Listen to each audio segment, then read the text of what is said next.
Flamengo e Cruzeiro. Flamengo, líder do Campeonato Brasileiro. O que tá jogando bola o Gerson, hein? Nossa. Tem gente que achou que o Gerson já era, ficou em 2019. Ah, é? Então vamos ouvir aí. É o Adílio dos tempos modernos. Não, vamos parar com Não é isso? Vamos parar com essa jogador de história. bola. É dos tempos modernos. Não é? Deixa quieto isso daí. Não lembra o Adílio? Lembra do Adílio? Não tá lembrando de ninguém. Tá lembrando o Gerson que tá jogando muito bem. É isso aí. Vamos ouvir, então, personagens de Flamengo e Cruzeiro. Ninguém assegura nada. Tem que pensar no outro jogo. Ninguém assegura nada. Tem que adaptar daí ao outro que vem de fora e o ciclo. E nós estamos trabalhando com os profissionais que estão aqui. Nós também estamos falando agora. Os profissionais que estão aqui, é dar força para o Verto, como o César falou, é preparar os atletas por vezes em posições diferentes. Tu viu, o Luiz fez uma posição por dentro, que daqui a pouco ele treinou e teve a necessidade. Não dá para pensar, projetar muito. Eu não consigo. Hoje nós seguimos com 11 até o final do jogo. Acho que fizemos um jogo de imposição e de troca de domínio com o Flamengo. Acho que batemos de frente jogando na casa deles. E tivemos mais oportunidades, na verdade. Tivemos mais oportunidades no segundo tempo do que o próprio Flamengo. O que nós temos que fazer é aprofundar essa ideia. Continuar trabalhando nesse sentido para que nós consigamos desenvolver uma forma de jogar que ela se torne tão sólida que ela vai servir para a gente se impor dentro de casa e também ser eficaz fora. Olha o que conversávamos agora há pouco, amigo Rafael Prats. Números do jogo. Eu quero ceder meus minutos, Olha Gabriel, quantas finalizações teve o Cruzeiro. 14 contra 7 do Flamengo. O dobro de chutes. 5 finalizações certas do Cruzeiro, 3 do Flamengo. Mas o que vale é bola na casinha. Ah, entendi. Quanto foi? E aí quem tem um Pedro... Foi 2-1 pro Flamengo. E aí quem tem um Pedro tem muita coisa. O Flamengo é líder, competindo, mesmo quando perde um pouco de intensidade, consegue ser fatal quando tem oportunidade. E aí passa muito pela qualidade técnica que tem ali do meio campo para frente, para definição. O Gerson tá jogando muita bola. Ontem ele dá um passe pro Pedro sem precisar olhar. Ele sabe a movimentação do Pedro. O Pedro é um jogador importante. No amistoso contra a seleção brasileira? Não, pera um pouquinho. E ontem, teve lei do ex, né? Agora, como faz falta um jogador como o Pedro na seleção brasileira, né? Um cara que define de qualquer forma. Viu, senhor Prats? Já tá vendo bem até o final. Você viu? Natália Ferrão falou tem bem. 9 lá? Pedro faz falta na seleção. Tem Melhor jogador lá? do Brasileirão Não, que eu até vou aqui. depois. Vai, Dom. Posso ir então, Prats? Fica à vontade, Dom. Então, obrigado, muito gentil. De fato, o trabalho é muito bem feito, considerando todos os desfalques. Eu acho que você tá na briga do título, mais do que tá na liderança, ele tá naquele bolo dos 3 primeiros pós o período Copa América, é fundamental, que ali é a tendência com todo o histórico Flamengo e Palmeiras. Se eles estiverem ali nesse bolo ali no pós-Copa América, é complicado você segurar, porque é times de uma regularidade absurda. E lógico, o Flamengo não está na sua melhor versão, e é natural que não esteja, com tantos desfalques, mas tem encontrado soluções. Com o Gerson sendo... É que o Pedro é o nome da temporada, 24 gols, que ele tem feito toda a partida, mas talvez nesse período de Copa América, né, dos desfalques, talvez o Gerson esteja sendo o cara mais influente do jogo do Flamengo, mudando posicionamento, sendo o cara articulador e também com uma postura sem a bola. Olha até no próprio lance do gol do Cruzeiro, que ele tá reclamando de uma mão do Lucas Silva, que pra mim até foi regular o gol, não teve. Mas ele tá lá dando combate, brigando, então sendo uma liderança técnica e também na postura.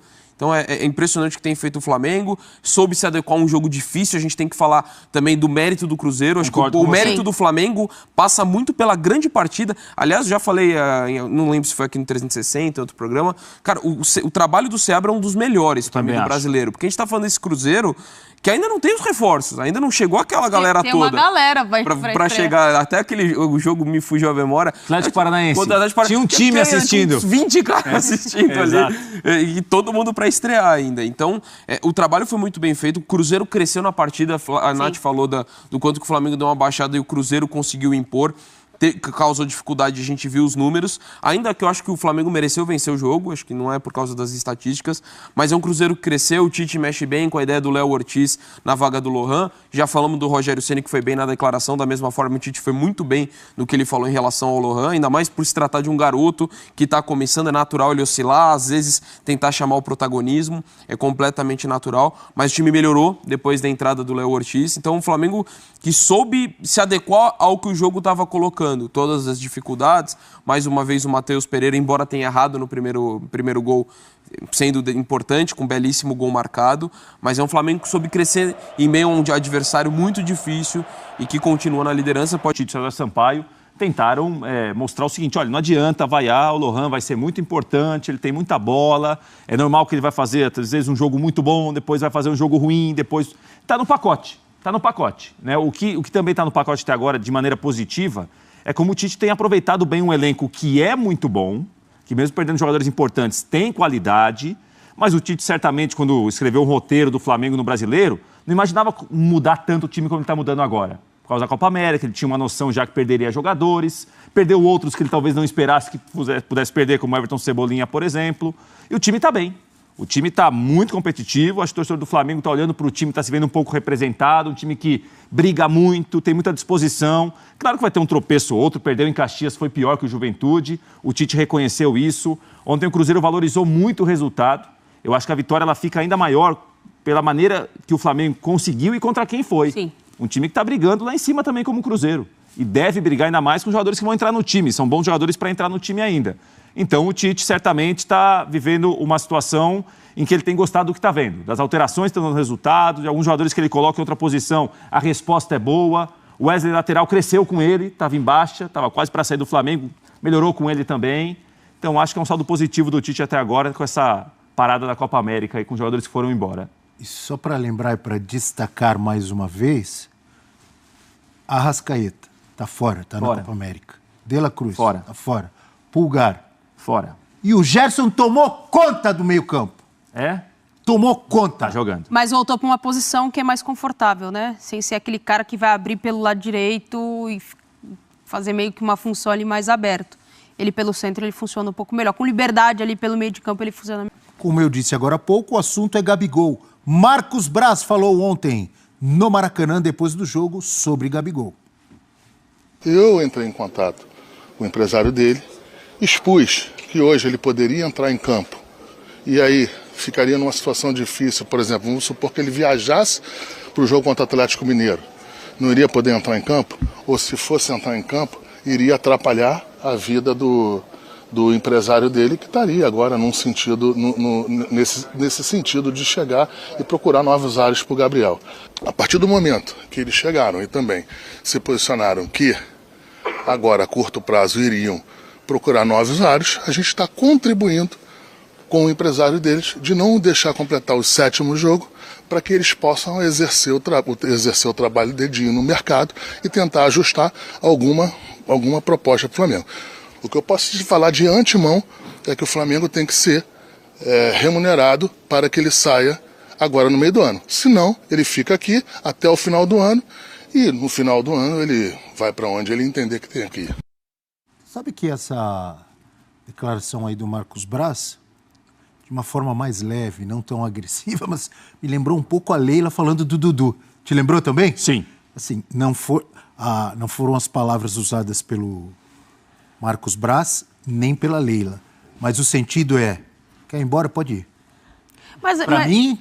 Pra mim foi isso. A Leila foi mais agressiva. Sim, a Leila falou, não, o Braz ainda foi mais gentil, mas conta mais com o jogador. Mais educado, mas o Marcos Braz foi assim, empresário, não tá satisfeito? Quer ir? Pode ir. É que a situação do Dudu já estava apalavrado, né? Os clubes entraram no acordo porque o jogador queria ir embora.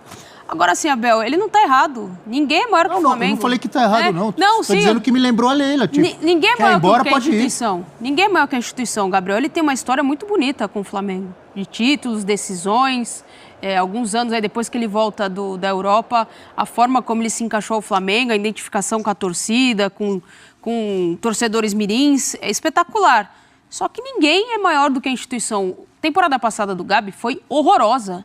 Assim como toda do Flamengo. Arrumando mais dor de cabeça do que... Exato.